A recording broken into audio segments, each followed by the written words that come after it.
समस्त प्रभु जीशुख्रीष्ट नाम मोर आंतरिक नमस्कार। ख्रीष्टर प्रिय भाई और भौणी मैंने आज भिडियो मुझे निमंते एक बहुत बड़ चमत्कारी साक्ष्य नहीं आसी। तेरे साक्ष्यटी यहीपरि शक्तिमान सीरियल हीरोइन गीता विश्वास और सी प्रभु जीशुख्रीष्ट को विश्वास कले और जहाँ ओरिजिनल ना हूँ वैष्णवी।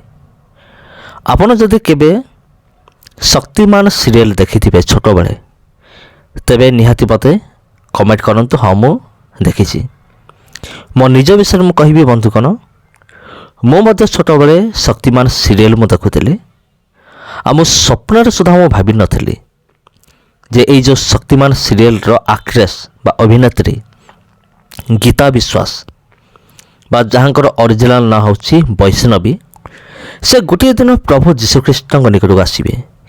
एत बड़ कट्टर हिंदू घरर झी जी कि कहते जब प्रभु जीशुख्रीष्ट जी कि निजे क्रूस पर मरीगले से कौन अन्य को बचेबे एमती थटा प्रयास करुले किंतु परवर्ती मुहूर्त से किपरि अद्भुत भाव में प्रभु जीशुख्रीष्ट परिचय को पाइले। आज आम मैंने ताहां मुखर ही आम मैंने शुणा।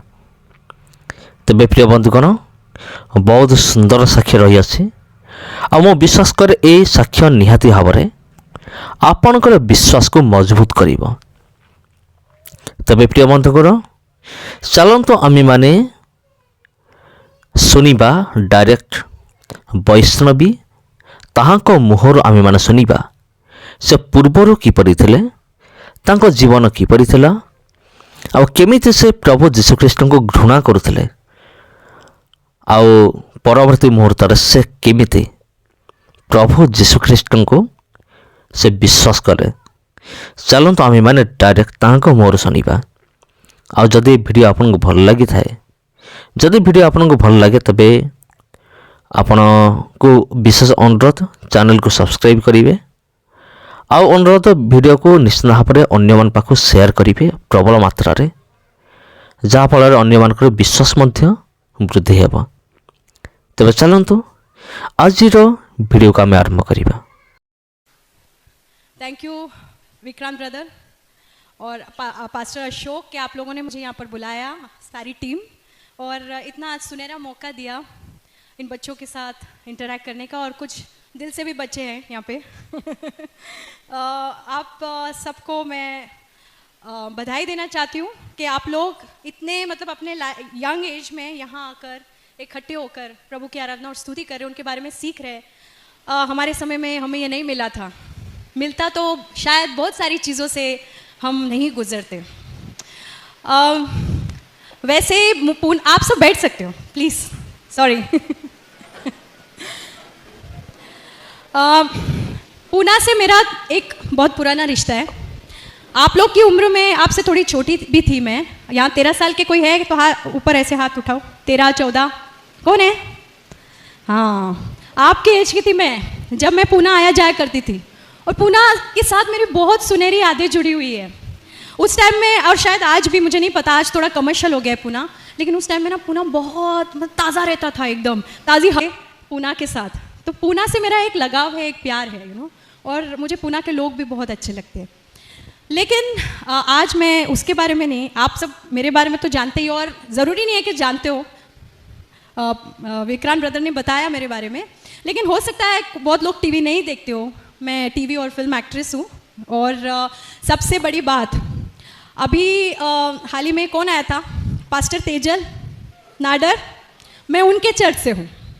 वो और उनके पति मेरे पास्टर हैं, और मैं बहुत भाग्यशाली हूँ कि मैं उनके परिवार का एक हिस्सा हूँ, उस देह का एक हिस्सा हूँ। आप सब भी उसी के हिस्से हो, बड़े देह के। लेकिन उस एरिया, उस चर्च में मैं जाती हूँ जहाँ पर मुझे बहुत कुछ सीखने को मिला, बहुत आशीष मिला, बहुत अभिषेक मिला। और जो कुछ भी मैं आज आपसे बांटने जा रही हूँ उसी का एक हिस्सा है। मेरे जीवन में जो कुछ भी हुआ वो भरोसे से बहुत जुड़ा हुआ है, इसलिए मैं आपके साथ भरोसे के बारे में कुछ बांटना चाहती हूँ। हम एक वचन देखेंगे, ओके? एक वचन देखेंगे नीति वचन में 3 में 5 से 6। हिंदी में कोई बोल सकता है क्या माइक पर? कोई ट्रांसलेट कर सकता है हिंदी में? नीति वचन इंग्लिश में है, trust in the Lord with all your heart and lean not on your own understanding, in all your ways submit to him and he will make your path straight. इसका मतलब है अपने हृदय में प्रभु पर पूरा भरोसा करो। कैसा भरोसा? पूरा भरोसा करो। और अपने सद्बुद्धि पर निर्भर मत हो, अपनी सोच पर निर्भर मत हो, अंडरस्टैंडिंग पर। और हर क्षेत्र में आपके जीवन में उसको समर्पित करो, यीशु को, परमेश्वर को, और वो आपके सारे रास्तों को सीधा करेगा। मैं ये आप लोगों के साथ क्यों बांट रही हूँ? क्योंकि अभी आप में से कई लोगों की अभी शुरुआत है सफ़र की, और इस सफ़र में सबसे ज़्यादा आपको ज़रूरत पड़ने वाली है भरोसे की। क्योंकि मेरी जो शुरुआत हुई थी वो आप ही के उम्र से भी कम उम्र में मेरी शुरुआत हुई थी प्रभु के साथ, एक बहुत ही अनोखे तरीके से। और एक वचन है मेरे जीवन में जिसने मुझे आज यहाँ लाकर खड़ा किया है, और वो वचन भी हम देखेंगे आगे। लेकिन भरोसा मतलब क्या है? भरोसा हम जानते, हम एक पत्नी अपने पति पर भरोसा करती, पति अपने पत्नी पर भरोसा, ज़रूरी है कि नहीं? यहाँ जितनी पत्नियां हैं मानती है क्या बिना भरोसे के रिश्ता होता है? है किसी के पास ऐसा रिश्ता बिना भरोसे के?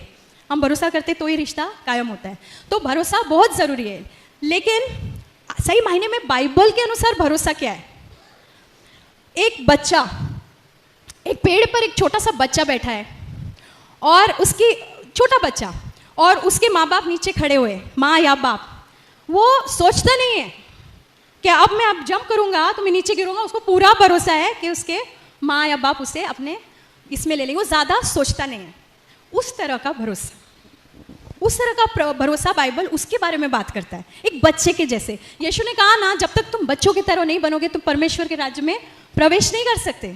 क्यों ऐसा बोला? क्योंकि वहाँ पे भरोसे की ज़रूरत होती है, और वो भरोसा एक बच्चा करता है अपने माँ बाप पे। सोचता नहीं है अरे थोड़ा सा इधर हो गया तो मैं गिर जाऊंगा, उधर हो गया। वो अपने आप को छोड़ देता है अपने माता पिता के हाथों में।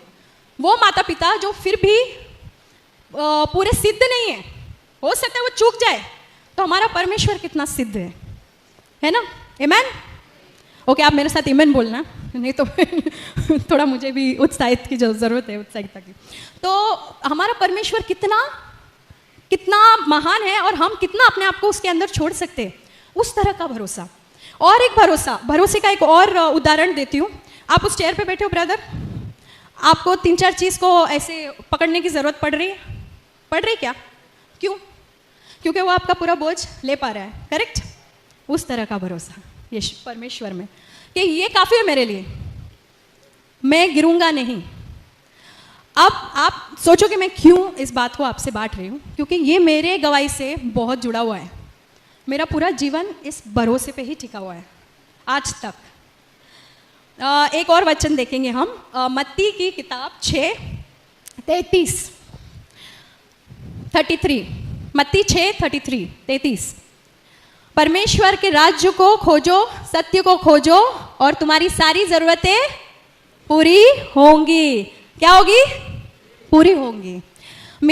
अगर आप मेरे पूरे जीवन को एक छोटे से इसमें डालना चाहते हो वचन में, तो वो ये है, परमेश्वर के राज्य को खोजना, उसके सत्य को खोजना। अब मेरी शुरुआत कहाँ पर हुई?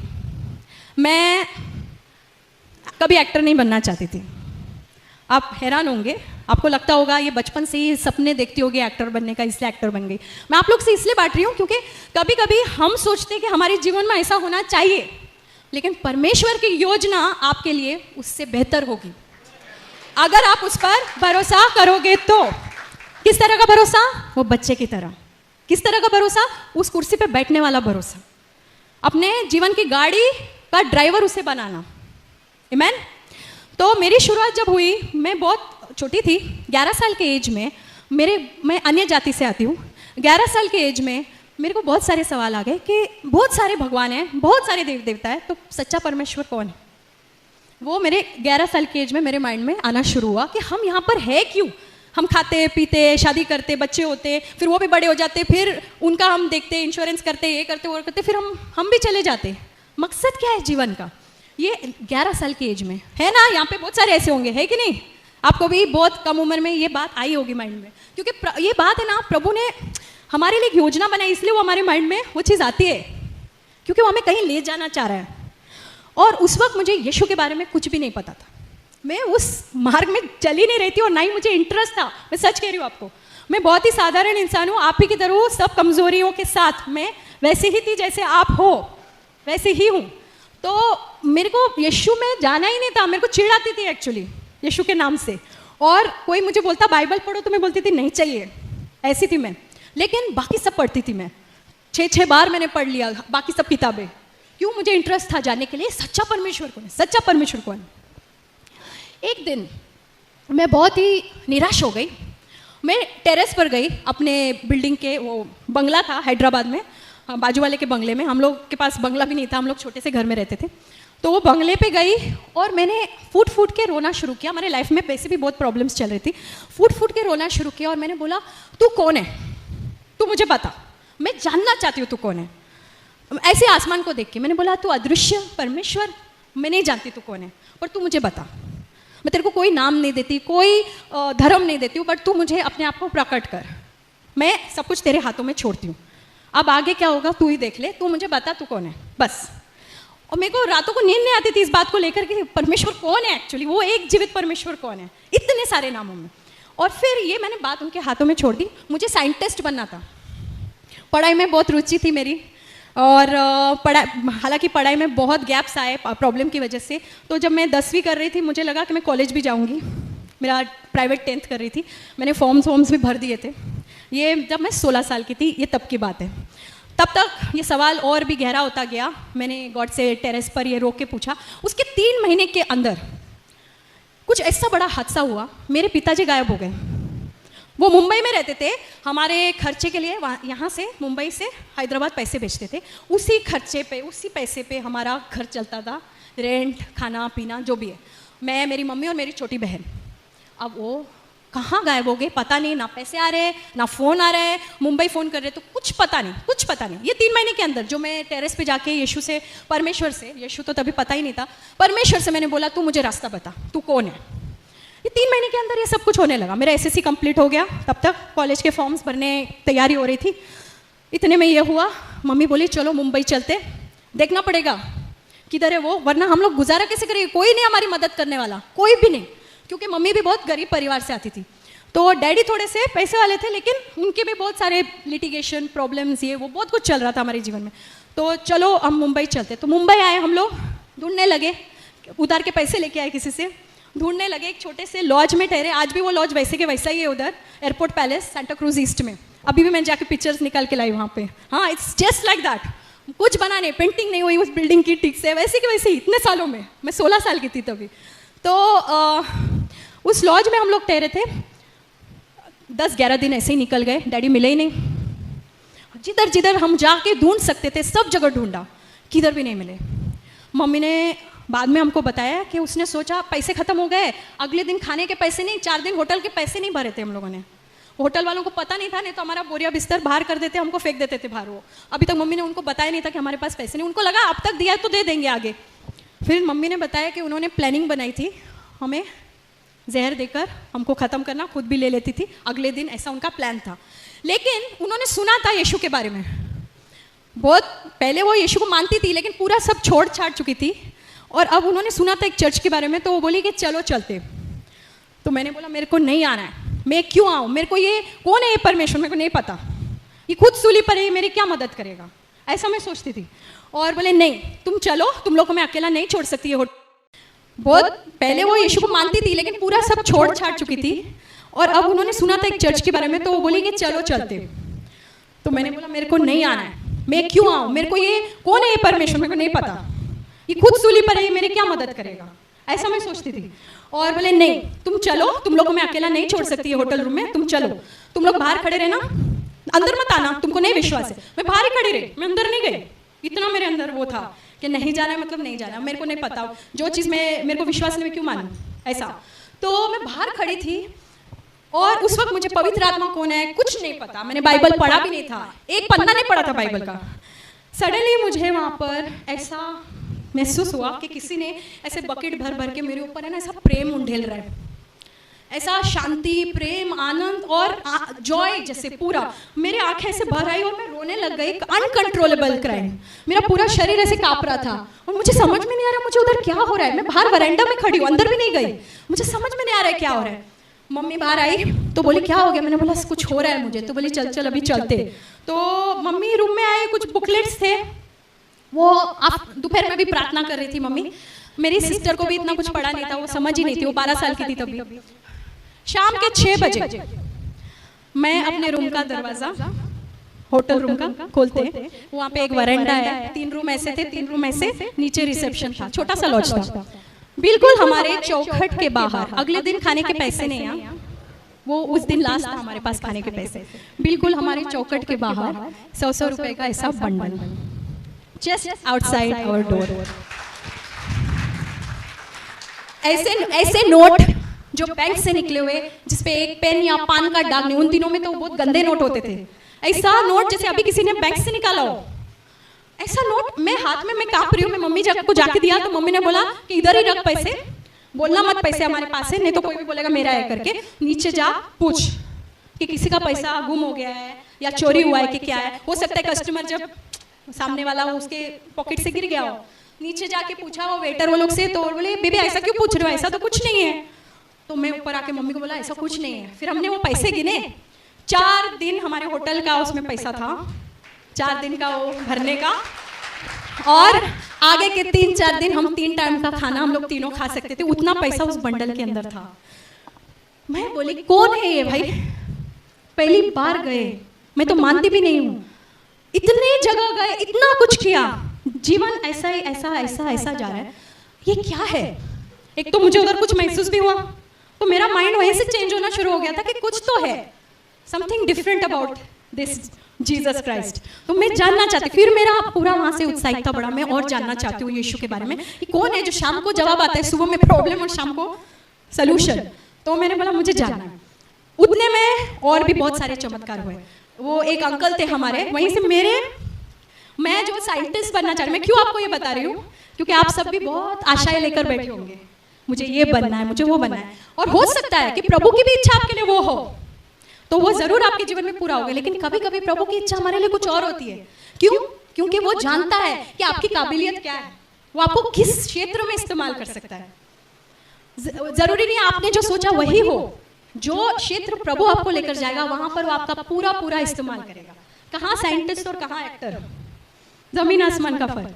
तो उसके बाद एक अंकल थे जिनके यहाँ मैसेज मेरी मम्मी ने छोड़ा हुआ था, बहुत पुराने पहचान के, जिन्होंने मेरे को बचपन में, आप में से कितने ने देखा है पता नहीं, वीराना फिल्म की थी मैंने, एक हॉरर फिल्म थी जिसमें मैंने हीरोइन के बचपन का रोल किया था, मैं 9 साल की थी तभी, हॉरर फिल्म।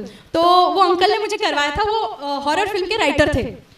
वो आए, वहाँ मैसेज छोड़ा था, वो आउट ऑफ टाउन थे, वो भी सही समय पर आए जब हमारा ये पैसा खत्म होने को आ रहा है, वो आ गए। आगे उन्होंने हमारी और मदद की, और सबसे बड़ा चमत्कार, वो वहाँ बैठते हैं, एक फ़ोन लगाते हैं, एक बहुत भले मानुस को, जो एक फैमिली टाइप आदमी थे, बिजनेसमैन थे, उन्होंने फिल्म बनाने की सोची थी लेकिन उनका फिल्म फ्लॉप हो गया था, तो उन्होंने एक ऑफिस कम रेजिडेंस जैसे लेके रखा था शास्त्री नगर लोखंड वाला बहुत पॉश एरिया में।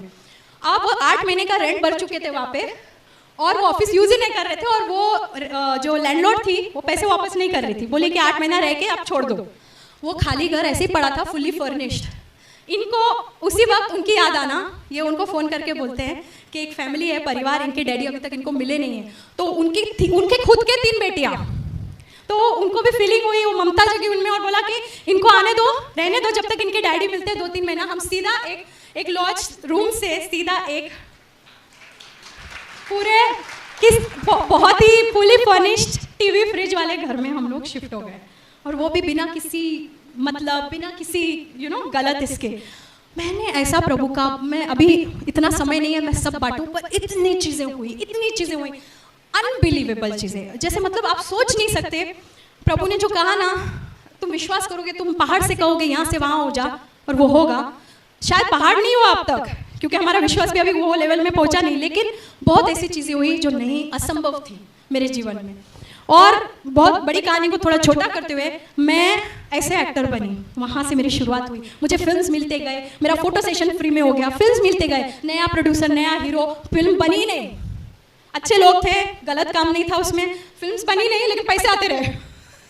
3-4 फिल्में बनी नहीं मेरी, पर मेरे को पैसे मिलते रहे, मेरा गुजारा शुरू हो गया। डैडी मिले ही नहीं, 2 साल बाद मिले डैडी। अब वो दूसरी कहानी मैं बोलना नहीं चाहती, लेकिन वो 2 साल तक नहीं मिले। 2 साल तक पिता परमेश्वर ने हमारी रक्षा की, पिता परमेश्वर ने हमें देखा, हमें उस मोड़ पर आने नहीं दिया जहाँ पे गेम खत्म, क्या बोलते हैं बंटा लैंग्वेज में, गेम खत्म, खलास, वो नहीं होने दिया। और हमें सुरक्षित संभाल कर रखा, हमारी सारी ज़रूरतें पूरा करता गया। और मैं ये नहीं कह रही हूँ कि सब कुछ स्मूथ हो गया, वो भी गलत होगा, परीक्षाएं आई। इसीलिए प्रभु हमें हमारे नाश के लिए परीक्षा नहीं देता है, हमारे उन्नति के लिए हमें परीक्षा देता है। तो परीक्षाएं बहुत सारी हुई, आमीन। लेकिन प्रभु हर एक से रास्ता बनाता गया, और उसके साथ साथ कुछ और भी होता गया। कैरेक्टर, आज मैं जो हूँ, आप मेरे से कुछ 5-6 साल पहले मिलते, मैं ऐसी नहीं थी। I am not joking. घमंड, गुस्सा, आज भी गुस्से से थोड़ा मेरा पाला पड़ते रहता है, आई एम सॉरी, है मेरे अंदर, प्रभु काम कर रहा है, गुस्सा है अभी भी, बट घमंड, और कभी कभी वो निकल के आता है। आप भी नोट किए होंगे ना, जब कभी कभी समस्या ऐसी हो जाती है तो हमारी परीक्षा होती है, और हमको सब तब पता चलता है कि हमारे अंदर अभी भी कितना कुछ है बदलने को। तो घमंड, ये किससे बात नहीं, सबको नीचा देखना, ये सब मेरे अंदर था। लेकिन जैसे जैसे परीक्षाएं होती गई, और उसके बाद प्रभु ने हर परीक्षा के बाद उठाया, आशीषित किया, और कैरेक्टर भी बिल्ड होता गया, चीजें बदलती गई अपने अंदर।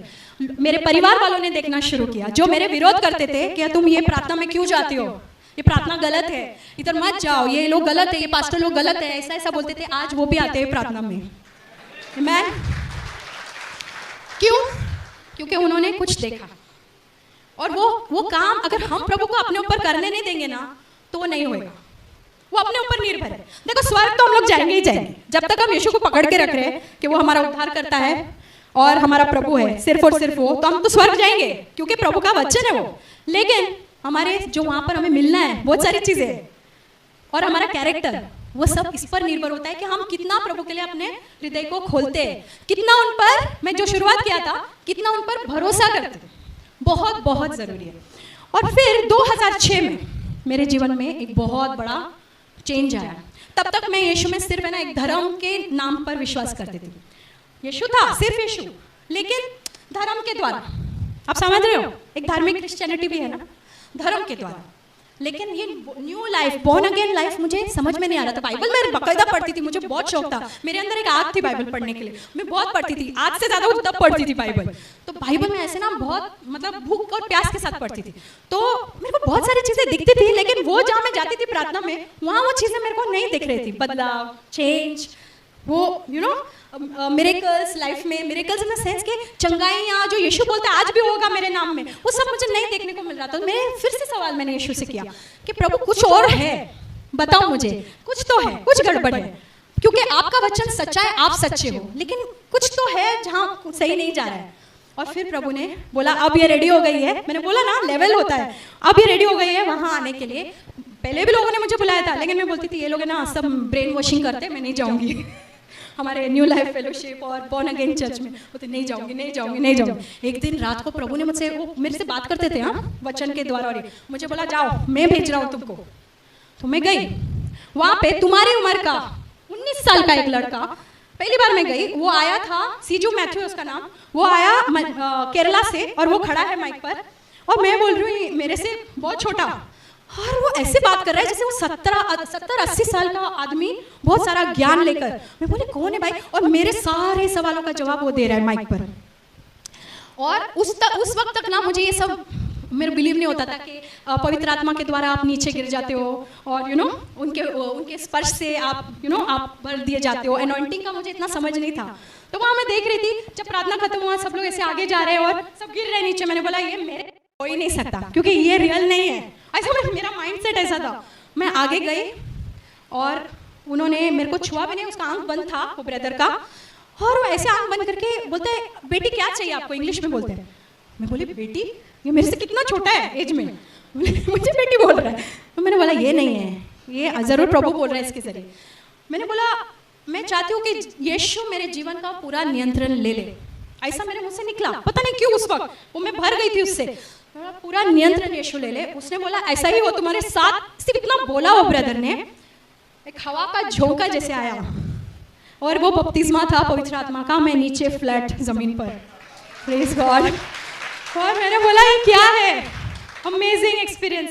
मैंने बोला क्या है ये, और फिर मैंने जाना, पहली बार मेरी आंखें खुल गई। इतनी बार बाइबल पढ़ा, ऐसा होता है ब्रदर सिस्टर, ऐसा होता है कि हम 10 बार भी बाइबल पढ़ते लेकिन हमारी आंखें खुलती नहीं है।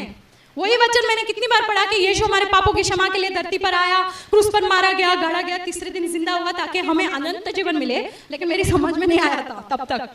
हाँ, यीशु को मानती थी, मुझे पता था कि यही सत्य मार्ग है, बाइबल ही सच्चा है, लेकिन ये आंखें खुली नहीं थी। उस दिन मेरी आंखें खुल गई और मेरा उद्धार हुआ।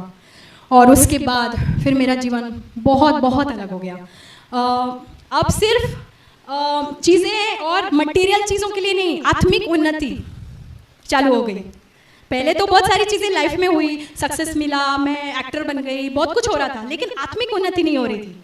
वो वहाँ से शुरुआत हुई 2006 से, एग्जैक्टली 2006 दिसंबर से। और धीरे धीरे हर एक साल प्रभु मेरे जीवन में नई नई चीज़ें करता गया, आत्मिक क्षेत्र में बढ़ाता गया। पिछले चर्च में जो मैं जाती थी, धार्मिक चर्च में, बोला गया था अरे ये अच्छी नहीं है। मैं सच बोल रही हूँ। और सही मायने में मैं आपको बताऊँ, मैं अपने आप को बहुत सिद्ध नहीं बताना चाहती हूँ, उस समय में सही में मेरा जीवन अच्छा नहीं था। लाइक पाप से मैं बहुत जूझ रही थी। हमारा कैसा लाइफस्टाइल होता है इस इंडस्ट्री में, तो बहुत सारी चीज़ों में उलझी हुई थी और स्ट्रगल था मेरा।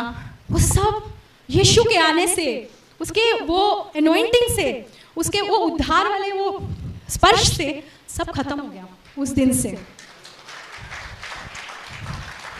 Praise the Lord. जो पीने का शौक था, जो पार्टी का शौक था, मैं नहीं कह रही हूँ सब पार्टी गलत होती है, हमारी बर्थडे पार्टीज होती है, आप ऐसा मत सोचो कि बर्थडे पार्टी में भी जाना गलत होता है, नहीं, लेकिन वो एक माहौल होता है पार्टी का। वो सारी चीज़ें धीरे धीरे ना अपने आप, कोई बोला नहीं। हमारे एक बार मेरे पास्टर्स ने मुझे कभी पूछा नहीं कि वैष्णवी रिबेका तुम, ये मेरा सेकंड नाम रिबेका है, रिबेका तुम ये फील्ड में हो, तुम क्या ऐसे कपड़े पहनती हो, क्या तुम ऐसी जगह जाती हो, क्या तुम शराब और ये सब पीती हो, सिगरेट फूकती हो? कभी एक बार भी मुझसे पूछा नहीं।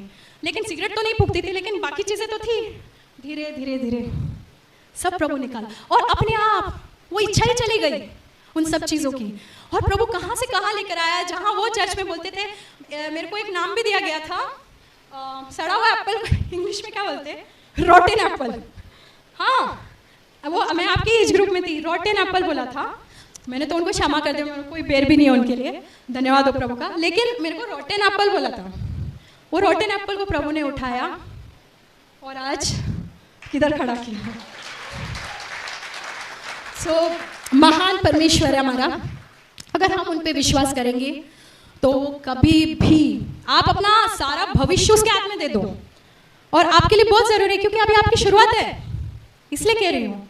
और नहीं भी, अगर आप कहीं बीच में भी हो तो भी प्रभु, सारा कुछ प्रभु के हाथ में दे दो। बोलो प्रभु मेरा फ्यूचर आप देखो, मैं नहीं चलाऊंगा। मैंने बहुत सोच के रखा है प्रभु, ये चीज को मैं आपको समर्पित करता हूँ, मैं आपको समर्पित करती हूँ, मुझे ये बनना ही है। पर प्रभु तुझे पता है मेरे लिए क्या उत्तम है, तू मेरे लिए वो तैयार कर वो रास्ता, क्योंकि वहीं पर मेरे को सही में शांति, आनंद, खुशी और उन्नति मिलेगी। मैं सच बोल रही हूँ। अब मैं कभी एक्टर नहीं बनना चाहती, लेकिन प्रभु की योजना थी, क्योंकि मेरे द्वारा, मैं घमंड नहीं करना चाहती, पूरे नम्रता से कहती हूँ, मेरे द्वारा कम से कम 2000 लोगों तक इस फील्ड में अब तक वचन बांटा गया है। और कई लोग घर पे आते हैं, फोटोग्राफ लेके आते हैं एक्टर बनने के लिए, भेजे गए मेरे घर पे, आज वो मिनिस्टर बन गए हैं। तो धन्यवाद हो प्रभु का। क्यों? मैं तो कहाँ साइंटिस्ट, कहाँ लैब में मैं कुछ कर रही होती, या वो टेलीस्कोप में कहीं देख रही होती अंतरिक्ष में। कहाँ है अंतरिक्ष में? किसको बचाना है, किसका उद्धार करना है अंतरिक्ष में? कोई नहीं है उधर, नहीं है। वो नासा बोलते रहता है बहुत कोई है, पर आज तक कोई मिला नहीं उधर, सब इधर ही है। यहीं पर करना है, यहीं पर प्रभु का कार्य करना है, यहीं पर वचन बांटना है, यहीं पर हमें प्रभु की योजना अपने जीवन में पूरी करनी है। और सही मायने में हमारी सबसे बड़ी योजना जो प्रभु बोल के गया है कि तू मेरे राज्य को खोज, यानी कि तू वचन बांट दुनिया के छोर तक, मैं सदा तेरे साथ हूँ। वो सबसे बड़ा जो आज्ञा प्रभु ने दिया है वही हमारे जीवन की सबसे बड़ी योजना है।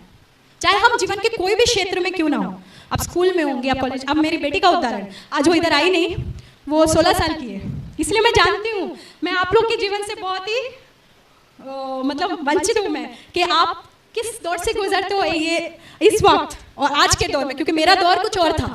तो मेरी बेटी भी 16 साल की है, सारे स्ट्रगल सब मैं जानती हूँ।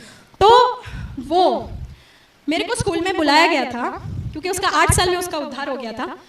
मेरे को स्कूल में बुलाया गया था कि आपकी बेटी वचन बांटती है, ज़रा उससे कहो कि ना बांटे। तो ये है प्रभु की योजना, उसके लिए ना तो कोई उम्र है।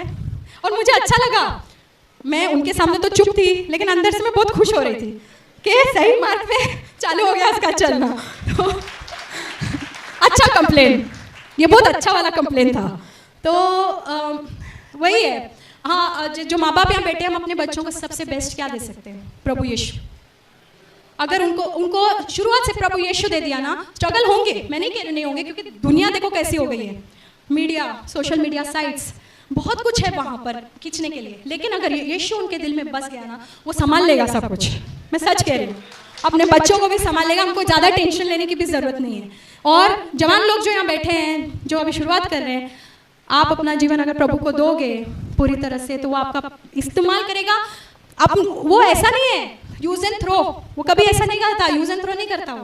वो यूज आपको करता है आपके ही भले के लिए, आमीन, और आपके पड़ोसी के भले के लिए। तो आप वो हम सब के लिए ही करता है जो भी करता है, क्योंकि ना तो हम उसमें कुछ एक चीज डाल सकते हैं और ना ही एक चीज यीशु से